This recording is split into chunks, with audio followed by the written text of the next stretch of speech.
nuestra intención es continuar con las medidas hasta que los niveles de alarma estén en una situación que nos permita ir progresivamente y de manera lo más prudente posible. Ya estamos aquí. Buenas noches. La Junta reconoce la mejoría en los datos relativos a la infección de COVID-19. Aún así, no piensa levantar ninguna de las restricciones impuestas para evitar la propagación del virus. Y los hosteleros de aquí, de Castilla y León, aplazan de momento un posible recurso contra la Junta por los cierres de sus negocios. Ellos prefieren ir con cautela y ver qué es lo que se puede adaptar de la demanda de sus compañeros al gobierno vasco. Hemos estado analizando, nos han explicado el pormenorizado de cómo lo presentaron y en base a qué, y a partir de ahí pues ahora lo que vamos a hacer desde Castilla y León es un poco también darle forma y llevarle en el mismo contexto y ver la posibilidad de devolverlo.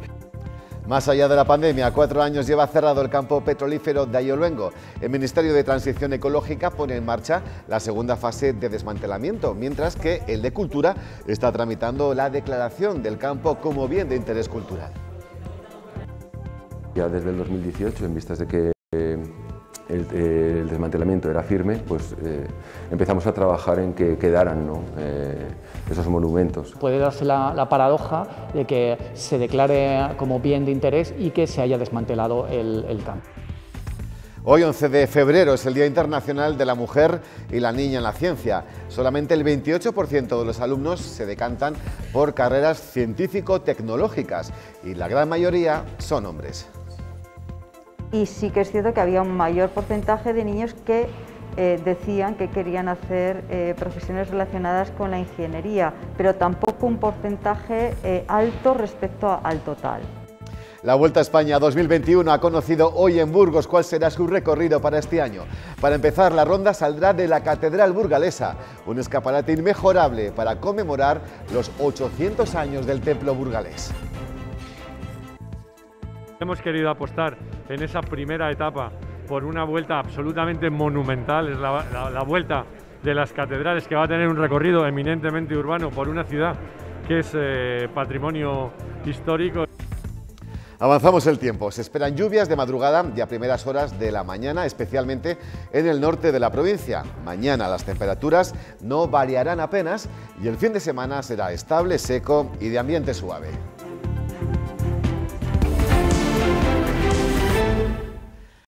Última mesa de actualidad de la semana, hoy con el abogado Ignacio Díez Navarrete. Buenas noches. Hola, buenas noches. A su lado, el redactor jefe de esta casa, de la 8 Burgos, Ismael del Álamo. Bienvenido, ¿cómo estás, Ismael? Muy buenas noches, Rafa. ¿Todo bien, Nacho? Todo bien, ¿Sí? Dentro de un orden, cuidándonos y cumpliendo todas las medidas que nos dicen las autoridades que tenemos que cumplir. Ismael, ¿algo te ha sorprendido sobremanera de lo que llevamos de la semana a nivel informativo?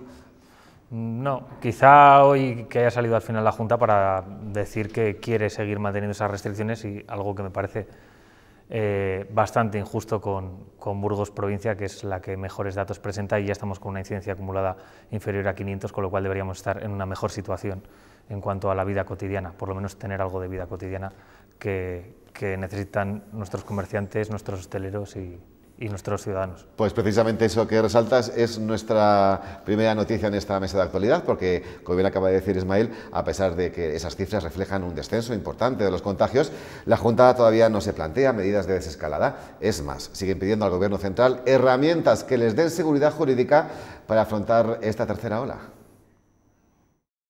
Sabemos el riesgo real de que se produzca un rebrote mientras el grado de inmunización no sea suficiente.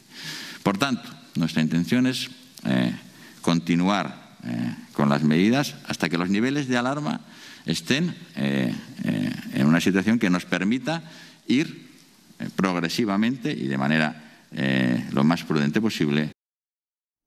Pues estos son los planes de la Junta para los próximos días. Nacho, seguir igual. Sí, la situación general no cambia, ¿no?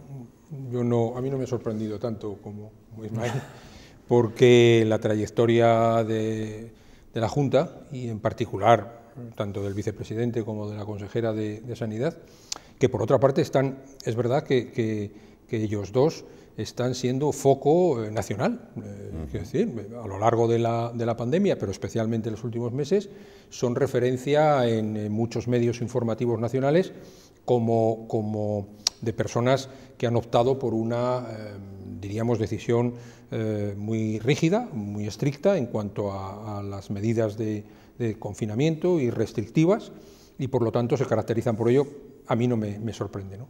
Y luego tampoco ha cambiado nada o muy poco las cosas, ¿no? El gobierno sigue, iba a decir de vacaciones, no, sigue de campaña electoral, que para él es el principal problema que existe en este momento en España, es la campaña electoral de las catalanas, no es la pandemia, no es la hostelería, no son los problemas de las personas, es la campaña electoral de Cataluña y Salvador Illa. Este es el único problema que existe, ¿no? Hablabas de esas restricciones duras como ejemplo a nivel nacional, pero precisamente, Ismael, hoy el vicepresidente y portavoz Francisco Igea ha querido defenderse de eso, ¿no? Y ha dicho que somos la 10ª comunidad en cuanto a endurecimiento, como diciendo, hay 9 por delante. Bueno, pero aún así están siendo realmente injustos y llevan siendo injustos varias semanas desde que metieron a todas las provincias en el mismo saco y estando Burgos en mejor situación que el resto. Yo creo que ya es hora de que se vuelva al modelo anterior y que se base en áreas de salud, en áreas básicas de salud, y según estén en cada caso se puede hacer vida así, ¿no? Y además no olvidemos que Burgos ya no solo tiene los mejores datos, sino que encima está siendo la provincia más solidaria en cuanto a atención sanitaria con las provincias próximas, porque están desbordadas y nosotros estamos atendiendo a muchos pacientes, a muchos paisanos de otras provincias de la comunidad. Pues hay otra cifra que nos da la dimensión de la pandemia que estamos viviendo. Es la de las llamadas realizadas al teléfono de información del coronavirus que Sanidad puso en marcha justo hace un año. En total se han recibido más de 130.000 llamadas, hasta 4.000 diarias en algunos momentos. No hay ni un minuto de silencio. En el Centro Coordinador de Emergencias han atendido hasta 4.000 llamadas en un solo día. Nunca había visto una cosa igual en los años que llevo. Y además queríamos atender a todo el mundo, pero no dábamos abasto. Cada conversación dura unos 3 minutos. Y a los 3 minutos te entra otra llamada, y a los 3 minutos te entra otra llamada, y a los 3 otra llamada. Hace un año eran llamadas pidiendo información, pero se han convertido en peticiones de auxilio. Pacientes que a lo mejor habían perdido la consciencia, que no podían respirar, que necesitaban oxígeno, necesitaban ayuda. Activando rápidamente el recurso, pero sabes que es una urgencia vital y que si todo no llega en el tiempo adecuado, esa persona pues lamentablemente puede tener complicaciones serias, tan serias como que puede fallecer. Desde aquí ponen en marcha el operativo de emergencias sanitarias, mandan los recursos necesarios cuanto antes. Es el primer recurso que va a llegar gracias a nosotros, o ya sea una ambulancia, ya sea el médico, ya sea un helicóptero. Pero no todo es COVID, también hay ictus, infartos o accidentes y las llamadas que más cuesta encajar, las de los fines de semana. Por intoxicación etílica, por uso de drogas, de todo tipo. Son 60 personas entre médicos, enfermeros y gestores de llamadas, con lo más importante, oído clínico. Viendo esta información, Nacho, no me extraña que mucha gente cuando llama esté comunicando, la verdad, claro, que es el típico teléfono que todos conocíamos que comunicaba cada 2 por 3. Es absolutamente lógico, ¿no? En tiempos ordinarios pues es complicado, pues en tiempos extraordinarios, lógicamente, y con este nivel de demanda es extraordinariamente difícil, ¿no? Y surgen quejas precisamente por eso, porque a lo mejor la saturación no es más que, o no conduce más que a un problema de desatención, ¿no? Pero también esto nos tiene que servir, a mí el teléfono de emergencias y de información, todo lo que haga falta, ¿no? Pero comentamos aquí en una tertulia hace algunas semanas el tema de la asistencia telefónica de salud, ¿no? Esto de la telemedicina, que desde luego creo que nos hemos convencido, o debiéramos de convencernos, de que esto no va por ahí, ¿eh? El camino no puede ser ese, ¿no? Y desde luego la supresión de la asistencia directa, personal, en los centros de salud, por mucho coronavirus que haya, yo creo que no se puede restringir al punto de casi prohibirlo, ¿no? Porque ha deparado algunas consecuencias que en su momento se verá si ha dado lugar a responsabilidades, pero especialmente graves. Pero eso igual hay que extrapolarlo más allá de los centros sanitarios, Nacho. de otras administraciones. Sí, por supuesto, pero esos casos al final no son tan graves, ni muchísimo menos, porque aquí estamos hablando de vida, estamos hablando de salud. Bueno, que no te cojan el teléfono en algún organismo público tampoco, por otra parte, sorprende mucho, ¿no? Bueno, todo depende si tienes un trámite cuyo plazo expira. Ah, bueno, claro, sí, pero al final la consecuencia no será de vida, será económica a veces, ¿no? Pero, bueno, pues mira. Pero no es bueno en ningún caso. Efectivamente, Ismael. Sí, al final este balance con esos 4.000 llamadas diarias que han llegado a registrar, pues nos hace recordar los peores momentos de la pandemia, cuando era todo desconocimiento, cuando había realmente mucha incertidumbre, a nada que se tenían unas décimas de fiebre, la gente ya se ponía en lo peor, se llamaba y recordamos que recibíamos muchas llamadas cuando hacíamos aquel informativo con llamadas de los espectadores que estaban muy inquietos porque se desconocía, y aún se desconoce mucho de este virus, pero sobre todo en aquel momento todo era incertidumbre. Y esta gente que estaba al otro lado del teléfono, pues a veces hacían de psicólogos y otras veces de termómetro, de saber los miedos que había realmente en la sociedad. Y luego me ha gustado que recuerden también que no todo es coronavirus, que han pasado cosas muy graves y que, por desgracia, seguramente que por atender llamadas de coronavirus, de miedo, hayan tenido que demorarse otras atenciones que son mucho más urgentes y que ya las teníamos desde hace años. Algunos datos que han facilitado servicios médicos sobre esa sensación que yo creo que hemos tenido todos, ¿no?, de retracción al uso del servicio público sanitario como consecuencia de la saturación por COVID, pues bueno, de padecimientos que no se ha ido a consultar, se han podido agravar, y algunos datos que han facilitado son tremendos, son espeluznantes, ¿no?, sobre cáncer, sobre otra serie de patologías gravísimas que vamos a ir viendo en los próximos meses, y va a durar. Cuando el proceso de vacunación esté semicompleto es cuando van a aparecer estos datos, claro, que pueden ser demoledores. Bueno, vamos a hablar de la dosis de AstraZeneca que se van a repartir entre el viernes y el sábado. Hablo de nuestra comunidad, se suman a las 9.800 que ya están aquí. Por volumen les siguen las de Moderna. La comunidad ha recibido de esta farmacéutica más de 13.000 dosis, lo está viendo en pantalla, y con diferencia Pfizer, que se acerca a las 180.000. En total, más de 200.000 vacunas entregadas en Castilla y León. Y sobre el ritmo de vacunación, se han administrado ya el 83% a los grupos prioritarios. Somos la tercera comunidad con mayor ritmo por encima de la media nacional. Cerca de 70.000 personas, 70.000 ya han completado esa pauta de vacunación. Estas dosis de AstraZeneca, Ismael, pueden ser un revulsivo, ¿no? Porque estamos vacunando bien en Castilla y León, está claro. Sí, estamos vacunando bien. Estamos a falta de vacunas, quiero decir. Sí, pero no, por eso, no van a ser suficientes ni las dosis ni el ritmo al que estamos suministrándolas.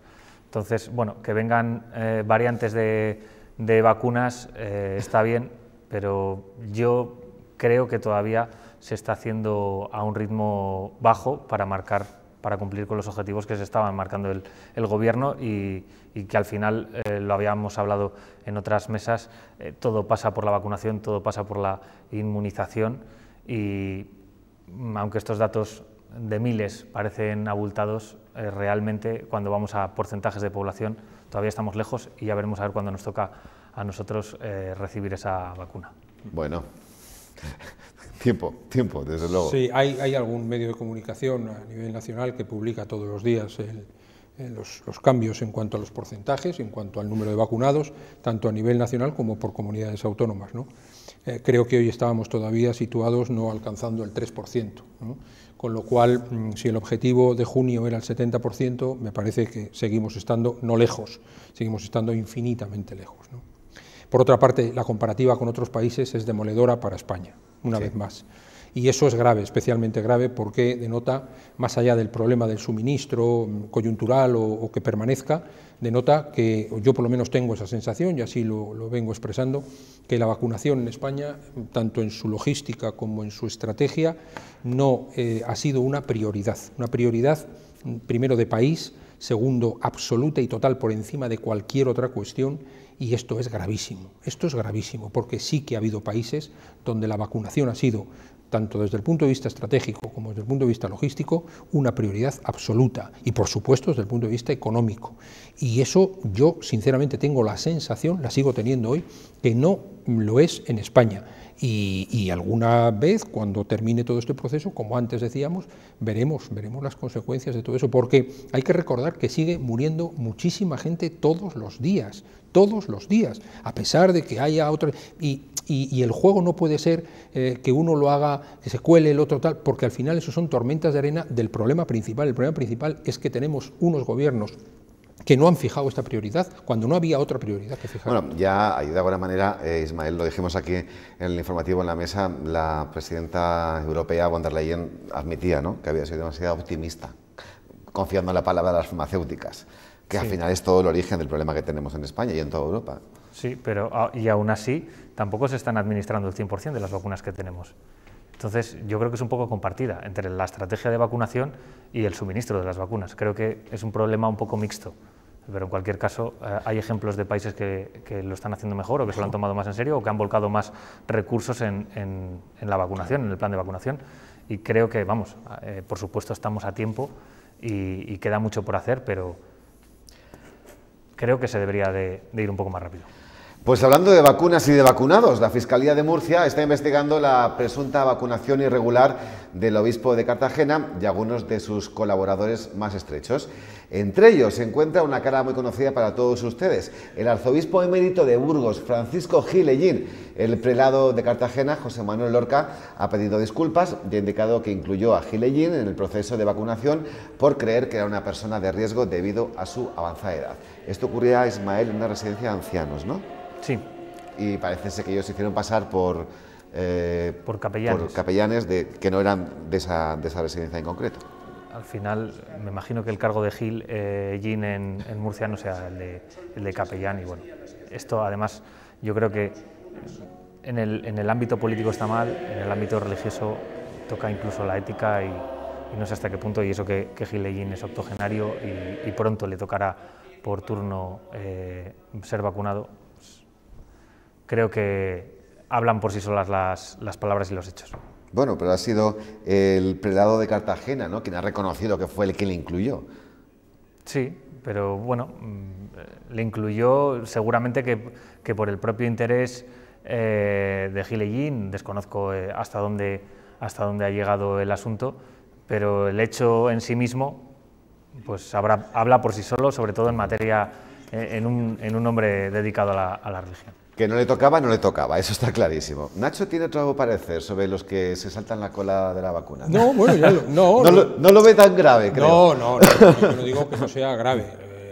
Lo que he expresado aquí, además, en alguna tertulia anterior, es que me parece que en el conjunto de miles de personas que se están vacunando, afortunadamente, pues el índice de irregularidades, de personas que se han colado o que han mentido o que han engañado vacunándose o diciendo que tenían derecho a vacunar si no lo tenían, no me parece relevante. Luego, por otra parte, me parece que son cuestiones que venden muy bien en público, en medios, especialmente, bueno, si es un alcalde, si está, pues es una maravilla, ¿no? Pero realmente empañan el problema principal. El problema principal es el que hablábamos hace unos minutos, es el que llevamos una campaña de vacunación en comparación con otros muchos países muy mala. Y por lo tanto ese es el problema principal. A mí que se vacune Gil Hellín o el alcalde del último pueblo, del primer pueblo de España, es que de verdad no me parece. Y luego, por otra parte, bueno, esto es España, ¿no? Y nosotros tenemos como latinos y como herederos del Lazarillo de Tormes, pues una tradición muy especial, ¿no? Y nada más, es que no se puede decir más, ¿no? Bueno, por las informaciones que tenemos, no solamente en España se cuelan, ¿eh? Sí, seguro que en muchos otros, pero una cuestión, la Fiscalía lleva ya, creo que varias semanas investigando este asunto, ¿no? Sí. Bueno, vamos a ver si alumbramos algún tipo de solución sobre el tema, ¿no? De momento, que yo sepa, hay diligencias investigadoras, no hay ninguna, creo, si me equivoco, que me corrijan, pero no hay ninguna denuncia concreta presentada contra una persona por haberse vacunado cuando no le correspondía. Por lo tanto, vamos a ver qué nos alumbra la Fiscalía, si ve qué tipo de irregularidad se puede deducir de ahí, si es de carácter penal, si es de carácter administrativo, y luego ver qué responsabilidad corresponde. Porque, desde luego, en la responsabilidad personal, salvo algunos pocos casos donde efectivamente han dimitido o han dejado su responsabilidad en caso de cargos públicos, hay otros tantos, bastantes más, que siguen en ellos. Nacho, tú eres un gran abogado, y no lo digo por la amistad, lo digo porque sé que es cierto. Penal, poco recorrido puede tener. Poco recorrido, pero bueno, vamos a ver si la Fiscalía está investigando. Yo entiendo que lleva ya varias semanas, porque yo desde que he oído, creo que era la Fiscalía de Murcia o alguna Fiscalía de la Comunidad Valenciana, no lo recuerdo, pero desde que he oído que estaba investigando, insisto, han pasado varias semanas. Si está investigando la Fiscalía, quizás es que ha visto algún hilo de conexión posible con algún ilícito penal. También la OMS lleva mucho tiempo investigando en China y mira qué consecuencias. Bueno, la OMS. Ismael. No, tenemos en la propia Junta tenemos a las consejerías investigando algunos de los ejemplos que hemos tenido en Valladolid y en Aranda incluso, y todavía no desconocemos el resultado de esas investigaciones, de esas vacunaciones, digamos, ilegales. No, es muy sencillito. Ellos han pedido el listado en las residencias de los autorizados para vacunarse y los que finalmente se han vacunado. Otra cosa es que los que se han vacunado sin tener que hacerse aparezcan en esa lista, ¿no? Que es lo que... No debería ser tan difícil esclarecer. Vale, pues vamos a seguir. Hablamos ahora de la Confederación de Hosteleros de Castilla y León, que sigue estudiando acudir a los tribunales, como ya hicieron con éxito sus compañeros del País Vasco, pero por el momento dicen que van a esperar. Se toman de plazo 5 o 6 días para estudiar de forma pormenorizada el recurso presentado por los hosteleros de Euskadi. Ahora habrá que ver las semejanzas que tiene Castilla y León con ese escrito de los hosteleros vascos, a los que ha dado la razón el Tribunal Superior de Justicia de esa comunidad, pudiendo reabrir sus bares y restaurantes. Hemos estado analizando, nos han explicado el pormenorizado de cómo lo presentaron y en base a qué, y a partir de ahí pues ahora lo que vamos a hacer desde Castilla y León es un poco también darle forma y llevarle en el mismo contexto y ver la posibilidad de devolverlo. Hay que dejarlo claro, añadir o presentar un nuevo recurso, porque desde el 12 de diciembre Castilla y León ya presentó una solicitud de medidas cautelares que siguen sin contestarse. Esa es la última hora, dicen los hosteleros, 5 o 6 días que van a estar pensando y trabajando sobre esa posible demanda. Lo tenían muy claro hace 24 o 48 horas, pero bueno, luego ha habido contactos a nivel nacional de todas las federaciones de toda España y parece ser que la prudencia les ha marcado este paso. Sí, a mí la verdad es que me ha sorprendido. Tantas reuniones en las últimas horas marcaban que iban a tener una respuesta contundente y unánime, pero finalmente han optado por la cautela.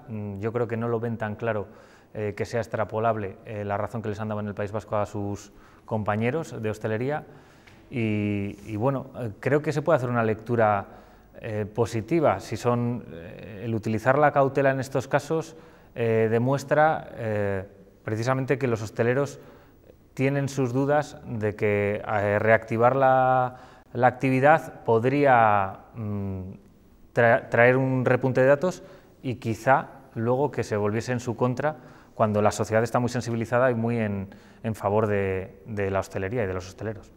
Nacho, pero una demanda similar, es decir, sin defecto de forma, con alegaciones parecidas, porque la cuestión es muy igual en todas las comunidades autónomas, un copia y pega, que se dice vulgarmente, ¿no podría ser el inicio de...? Nunca un caso es igual a otro, nunca. Aunque se den todos los condicionantes similares. Por principio, nunca es un caso igual a otro. Hay circunstancias que pueden modificar, aunque sean levemente, pueden modificarlo, y luego lo que desde luego no es lo mismo tampoco es la interpretación que de una norma jurídica, de un determinado supuesto, o a la hora de aplicarlo a un determinado supuesto, haga un magistrado o haga un conjunto de magistrados que integran una sala, ¿no? Luego, por lo tanto, extrapolar automáticamente, porque sí, el fallo del Tribunal Superior de Justicia, el fallo provisional, por otra parte, del fallo del Tribunal Superior de Justicia del País Vasco a cualquier otro Tribunal Superior de Justicia autonómico, me parece bueno, pues una exageración o algo que no tiene mucho fundamento, ¿no?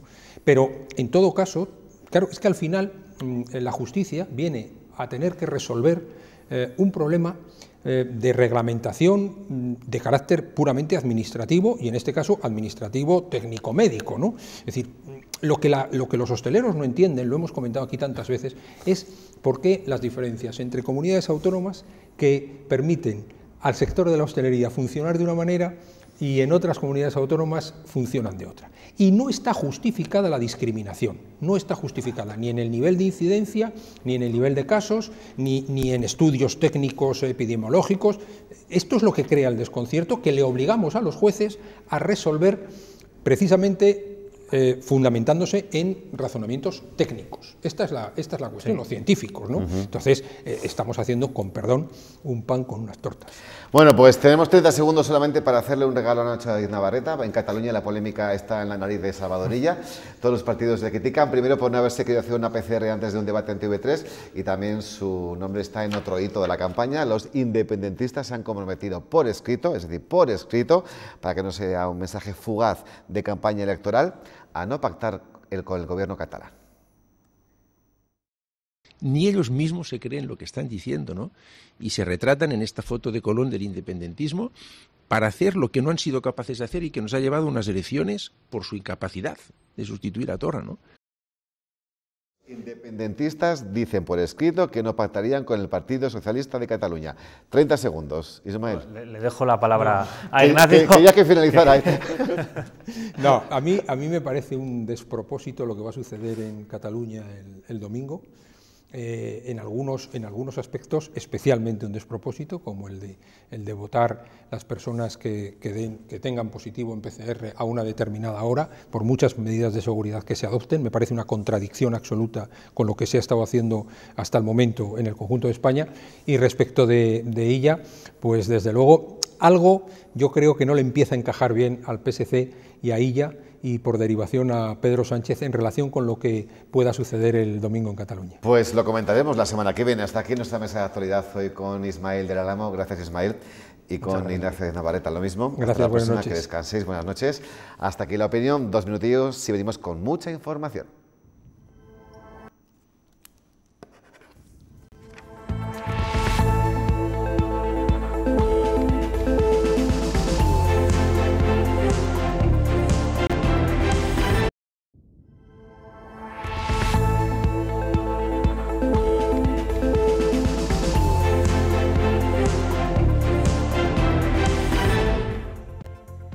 Nuestra intención es continuar con las medidas hasta que los niveles de alarma estén en una situación que nos permita ir progresivamente y de manera lo más prudente posible. Ya estamos aquí, buenas noches. La Junta, lo acaban de escuchar, reconoce la mejoría en los datos relativos a la infección de COVID-19. Aún así, no piensan levantar ninguna de las restricciones impuestas para evitar la propagación del virus. Y los hosteleros de Castilla y León aplazan de momento un posible recurso contra la Junta por los cierres de sus negocios. Ellos prefieren ir con cautela y ver qué es lo que se puede adaptar de la demanda de sus compañeros al gobierno vasco. Hemos estado analizando, nos han explicado el pormenorizado de cómo lo presentaron y en base a qué, y a partir de ahí pues ahora lo que vamos a hacer desde Castilla y León es un poco también darle forma y llevarle en el mismo contexto y ver la posibilidad de devolverlo. Más allá de la pandemia, 4 años lleva cerrado el campo petrolífero de Ayo Luengo. El Ministerio de Transición Ecológica pone en marcha la segunda fase de desmantelamiento, mientras que el de Cultura está tramitando la declaración del campo como bien de interés cultural. Ya desde el 2018, en vistas de que el desmantelamiento era firme, pues empezamos a trabajar en que quedaran, ¿no? Esos monumentos. Puede darse la paradoja de que se declare como bien de interés y que se haya desmantelado el campo. Hoy, 11 de febrero, es el Día Internacional de la Mujer y la Niña en la Ciencia. Solamente el 28% de los alumnos se decantan por carreras científico-tecnológicas y la gran mayoría son hombres. Y sí que es cierto que había un mayor porcentaje de niños que decían que querían hacer profesiones relacionadas con la ingeniería, pero tampoco un porcentaje alto respecto al total. La Vuelta a España 2021 ha conocido hoy aquí en Burgos cuál será su recorrido para este año. Para empezar, la ronda saldrá de la Catedral de Burgos, un escaparate inmejorable para conmemorar los 800 años del templo burgalés. Hemos querido apostar en esa primera etapa por una vuelta absolutamente monumental, es la vuelta de las catedrales, que va a tener un recorrido eminentemente urbano por una ciudad que es patrimonio histórico. Avanzamos el tiempo, mañana se esperan lluvias de madrugada y a primeras horas, especialmente en el norte de la provincia. Mañana las temperaturas no variarán apenas y el fin de semana será estable, seco y de ambiente suave.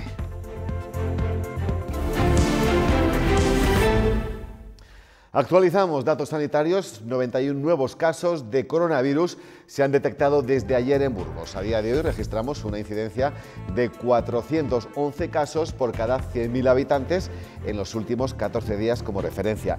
En una semana se ha reducido a la mitad el número de nuevos contagios en Castilla y León.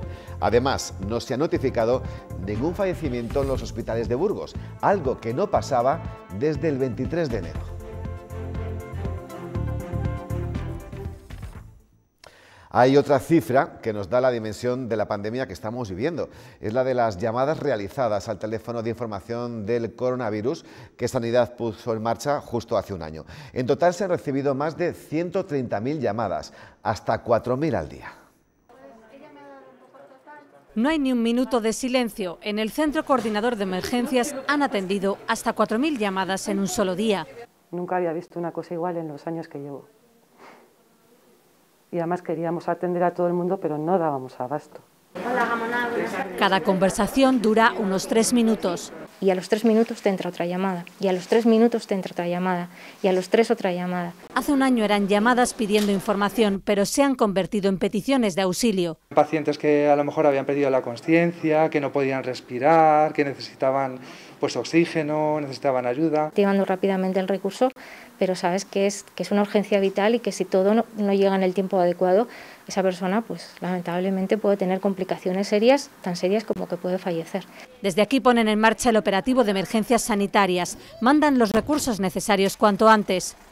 Es el primer recurso que va a llegar gracias a nosotros, o ya sea una ambulancia, ya sea el médico, ya sea un helicóptero.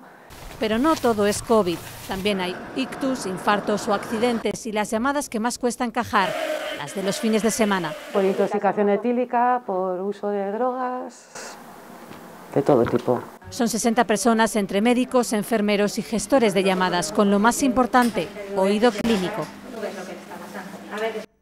A pesar de que las cifras reflejan un descenso de los contagios, la Junta todavía no se plantea medidas de desescalada y es más, siguen pidiendo al Gobierno central herramientas que les den seguridad jurídica para afrontar esta tercera ola. Sabemos el riesgo real de que se produzca un rebrote mientras el grado de inmunización no sea suficiente.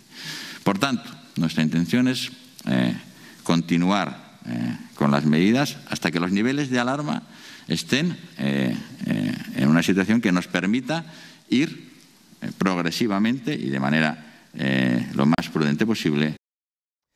Y mientras tanto, la Confederación de Hosteleros de Castilla y León sigue estudiando acudir a los tribunales, como ya hicieron con éxito sus compañeros del País Vasco. Pero por el momento han decidido esperar un poco. Se toman de plazo 5 o 6 días para estudiar de forma pormenorizada el recurso presentado por los hosteleros de Euskadi. Ahora habrá que ver las semejanzas que tiene Castilla y León con ese escrito de los hosteleros vascos a los que ha dado razón el Tribunal Superior de Justicia de esta comunidad, pudiendo reabrir sus bares y restaurantes en el interior, respetando un aforo. Hemos estado analizando, nos han explicado el pormenorizado de cómo lo presentaron y en base a qué, y a partir de ahí pues ahora lo que vamos a hacer desde Castilla y León es un poco también darle forma y llevarle en el mismo contexto y ver la posibilidad de devolverlo. Hay que dejarlo claro, añadir o presentar un nuevo recurso, porque desde el 12 de diciembre Castilla y León ya presentó una solicitud de medidas cautelares que siguen sin contestarse. Y la Fundación La Caixa destinó el año pasado 191.000 euros a 6 proyectos sociales dirigidos a personas vulnerables frente a la pandemia en la provincia de Burgos. Dicha cuantía se enmarca dentro del programa de ayudas a iniciativas sociales que tiene como objetivos la inclusión social de personas en riesgo, la promoción de la igualdad de oportunidades y la mejora de la calidad de vida de los colectivos más frágiles frente a la COVID. Para este año la entidad aumentará en un 25% la dotación de este programa hasta alcanzar los 22,8 millones de euros. Francisco Gilellín es el arzobispo emérito de Burgos. Precisamente la Fiscalía de Murcia está investigando la presunta vacunación irregular del obispo de Cartagena y algunos de sus colaboradores, entre ellos quienes he mencionado. Gilellín, el prelado de Cartagena, José Manuel Lorca, ha pedido disculpas y ha indicado que incluyó a Gilellín en el proceso de vacunación por creer que era una persona de riesgo debido a su avanzada edad.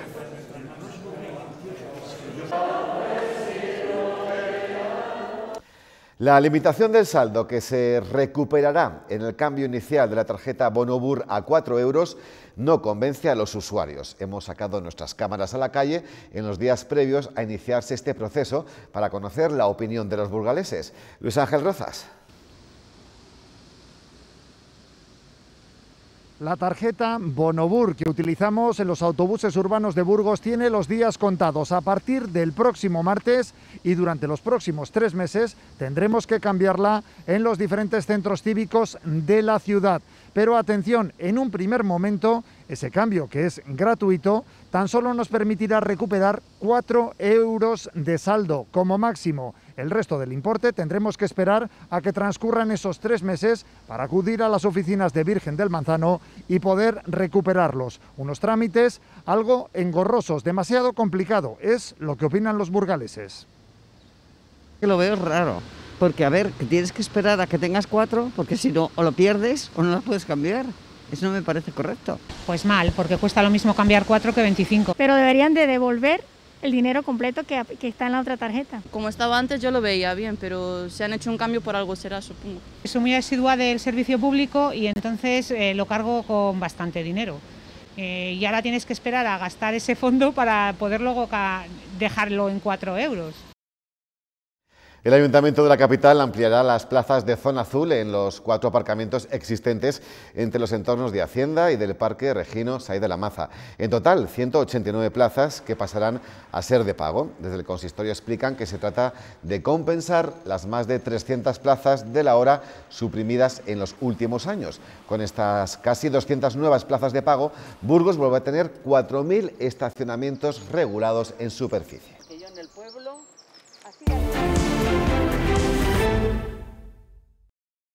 El petróleo lo desecharon y a nosotros pues, bueno, nos hicieron un flaco favor, evidentemente parando la única industria que había en el municipio. Si bien es verdad que bueno, ya desde el 2018, en vistas de que el desmantelamiento era firme, pues empezamos a trabajar en que quedaran, ¿no? Esos monumentos, que es como nosotros les tratamos en la Panamera de la Lora. En enero se cumplieron 4 años del cierre del campo petrolífero de Ayoluengo. Lo que piden ahora es que la comarca es que no se produzca el desmantelamiento total de esta explotación, una cuestión que tiene enfrentados en estos momentos a 2 ministerios. El de Transición Ecológica ha puesto en marcha la segunda fase de desmantelamiento, mientras que el de Cultura está tramitando la declaración del campo como bien de interés cultural. 4 años después del cierre de este campo petrolífero, solo quedan 18 bombas de extracción. El desmantelamiento total de la explotación cada vez está más cerca, a pesar de los intentos por evitarlo del Ayuntamiento de Sargentes de la Lora y de numerosas instituciones regionales. Es un lugar de interés científico y cultural y por ello piden, tal y como lo está tramitando el Ministerio de Cultura, que se declare bien de interés cultural. Lo que nos preocupa, que sea demasiado lento y que llegue tarde. Y que puede darse la paradoja de que se declare como bien de interés y que se haya desmantelado el campo. Los recuerdos y la rabia se agolpan en la mente de José Manuel al ver la explotación en la que trabajó durante más de 25 años prácticamente desmantelada. Como él, llegaron a trabajar hasta 500 personas, duplicando el número de habitantes de la localidad. Hay que intentar que se mantenga lo máximo que se pueda. Tampoco queremos que nos dejen pozos y eso, que el desmantelamiento le pueden hacer igual, pero las réplicas no las pueden dejar. El de La Lora es el único campo petrolífero de tierra de España y el único cargadero que se conserva. Dicen que apenas se ha sacado pues un 18% del petróleo que hay debajo, en el suelo. Se extrajeron 17 millones de barriles, pero podría haberse sacado un 20% más. Dicen ahora que no dejarán de luchar hasta conseguir conservar este patrimonio. La Diputación de Burgos ampliará la red rural por el compostaje doméstico a Melgar, Estepar, Torresandino y el Valle del Osa. Tras los buenos resultados obtenidos el año pasado con esta experiencia piloto, en los próximos días se van a seleccionar 15 familias de cada una de estas localidades para continuar con la iniciativa. Todas ellas recibirán formación y el material necesario para transformar la basura orgánica de sus hogares en compost. Cada año inmigran más de 2.000 jóvenes de nuestra comunidad para trabajar en otro territorio. Hemos estado con uno de esos jóvenes que se marchó y ahora ha vuelto a su pueblo e intenta con el colectivo Jóvenes Castilla y León que se revierta la pérdida de talento.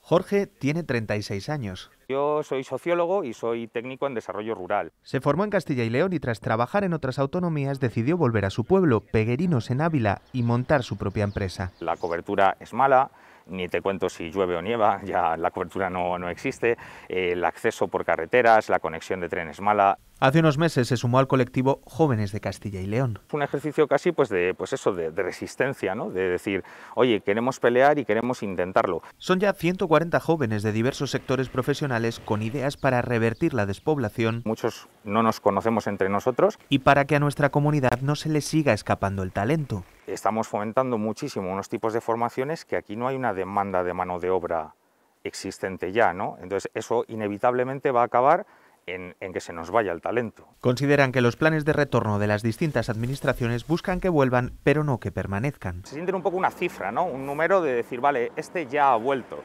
pero también la cosa es, ha vuelto, pero ¿cuándo se va a volver a ir? Porque muchas veces se vuelve a ir a los 2 años. Proponen crear un instituto encargado en exclusiva de implantar las políticas demográficas, un modelo con el que aseguran que Escocia ha logrado revertir el éxodo rural. Les damos ahora un dato, solamente el 28% de los alumnos se decantan por carreras científico-tecnológicas. La gran mayoría son hombres. Un estudio de la UBU y la Dirección Provincial refleja brecha de género muy pronto en alumnos de quinto y sexto de primaria. Ellos tienen más preferencia por la ciencia y la tecnología. 147 alumnos entre 10 y 12 años de quinto y sexto de primaria han sido objeto de un estudio de la UBU y de la Dirección Provincial que concluye que los niños presentan mayor tendencia hacia las vocaciones científico-técnicas que las niñas. Corrobora que las causas por ese desinterés de ellas comienza antes de la etapa de secundaria. Cuando ya llegan a la etapa de educación secundaria hay determinados intereses que ya están conformados. Para realizar este estudio se han elaborado talleres de autorregulación del aprendizaje y gamificación con el uso de juegos. La respuesta a los mismos fue muy positiva en ambos sexos, pero fueron ellos los que indicaron que sus preferencias estaban más cercanas a las denominadas profesiones STEM. Al preguntar si te gustaría hacer algún tipo de cuando fueras mayor, alguna profesión relacionada con los objetivos del taller, pues encontrábamos que había otros intereses, sí es cierto, mayormente en las niñas. A juicio de los autores del estudio, una solución para despertar esas vocaciones es incrementar ese tipo de talleres en las aulas, que sean motivadores y estén relacionados con distintos campos del conocimiento. El lenguaje de programación a través del juego. Entonces utiliza gamificación y utilizamos también avatares, que van guiando y van regulando el proceso de resolución de los niños y de las niñas. Indican que enfrentarse a tareas desconocidas produce recelo y miedo y, por lo tanto, desinterés.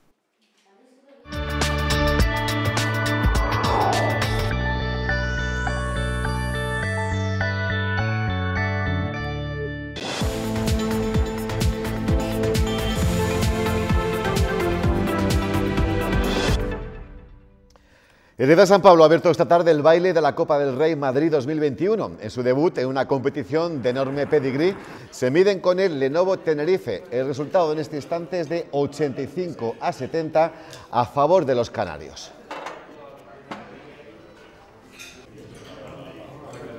En Le Borol, de zona Universidad de Burgos, se juega buena parte de sus opciones de pasar en condiciones aceptables a la fase de permanencia en la categoría. El equipo de Luis Riera viajará hasta la cancha del Cáceres Patrimonio de la Humanidad. Ambos equipos se vieron las caras hace escasas semanas en el Plantío con triunfo burgalés.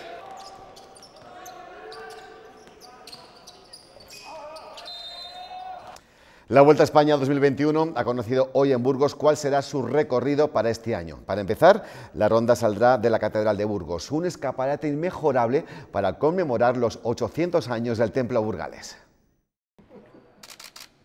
La Vuelta a España 2021 ha presentado el recorrido para este año. Para arrancar, la ronda saldrá de un escaparate inmejorable en la Catedral de Burgos para conmemorar los 800 años de la fundación de la SEO.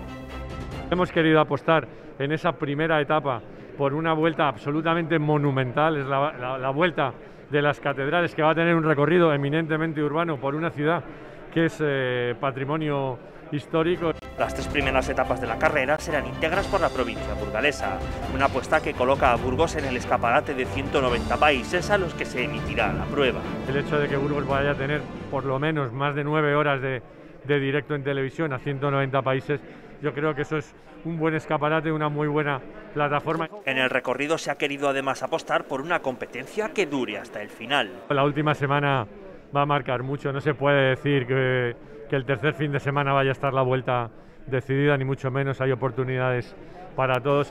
Desde la Fundación Octavo Centenario se ve este acontecimiento como algo clave para mostrar que la vida sigue a pesar de la pandemia. Demostrar que hay vida a pesar del COVID.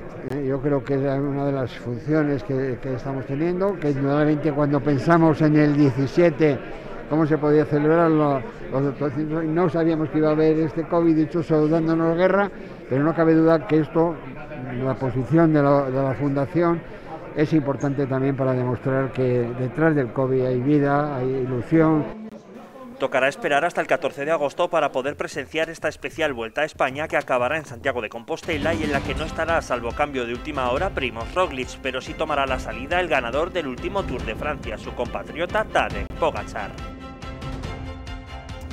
En la división de honor plata, el Ubu San Pablo se desplazará hasta Sant Joan d'Espí. Allí los pupilos de Nacho González se verán las caras con el actual líder de su grupo, el filial del Fútbol Club Barcelona.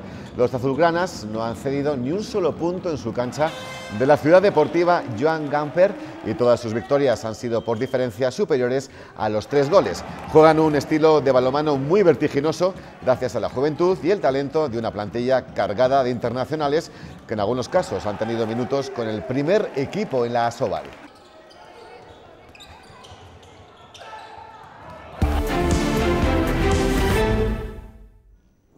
Y seguimos muy pendientes de la evolución del caudal de los ríos. Este es el río Duero a su paso por Badocondes y se prevé que en las próximas horas aumente, llegando a su pico mañana viernes. Vamos con la previsión del tiempo.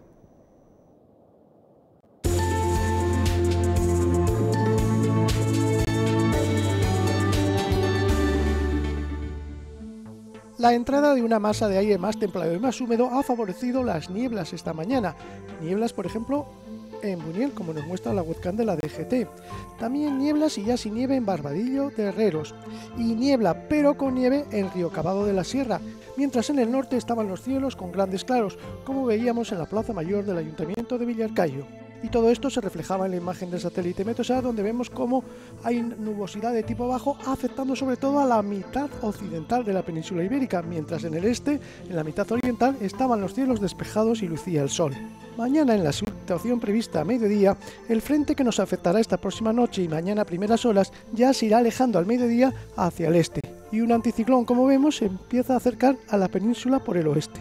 Mañana todavía por la mañana tendremos lluvias que persistirán hasta el mediodía, luego ya por la tarde se abrirán claros y mañana, a pesar de todo, seguirán subiendo las temperaturas y el ambiente será suave en toda España. Concretando para nuestra provincia, para este viernes 12 de febrero, tendremos el paso del último frente de los varios que nos han estado afectando esta semana. Por eso en Merindades los cielos estarán nubosos o muy nubosos de madrugada y por la mañana con lluvias, pero ya por la tarde se abrirán claros. Las temperaturas máximas rondando los 12 o 13 grados y las mínimas entre 3 y 4. En la Bureba también lluvias de madrugada y por la mañana primeras horas, abriéndose claros por la tarde. Máximas de 12 grados en Briviesca, en Belorado, y mínimas de 2 grados, por ejemplo, en Pradoluengo. En el centro y en el oeste tendremos también lluvias de madrugada y a primeras horas de la mañana, pero luego ya las nubes irán dando paso a claros por la tarde. Máximas sobre 12-13 grados, por ejemplo, en Melgar de Fernamental, y mínimas de 2 grados. Por la mitad sur, cielos nubosos con algunas lloviznas, poca cosa, a primeras horas de la mañana y luego por la tarde claros, máximas de 12 grados en Lerma, 12 también en Aranda y mínimas de 1 o 2 grados. En la sierra, cielos muy nubosos, lluvias sobre todo por la mañana, máximas de 11 grados en Salas, 10 en Quintanar y mínimas de 0 grados. Con, como digo, algunas lluvias, pero poca cosa. En Burgos capital mañana tendremos los cielos muy nubosos por la mañana con lluvias, pero luego ya por la tarde se abrirán claros. Seguirán subiendo las temperaturas máximas de 12-13 grados. El fin de semana se presenta ya sin lluvias y con ascenso de temperaturas, sobre todo el domingo, que será de ambiente muy suave, con máximas que incluso pueden alcanzar los 15 grados.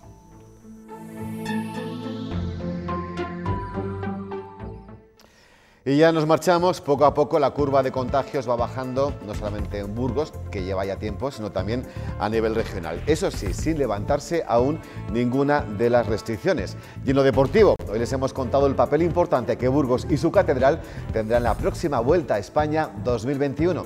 Hasta mañana, buenas noches.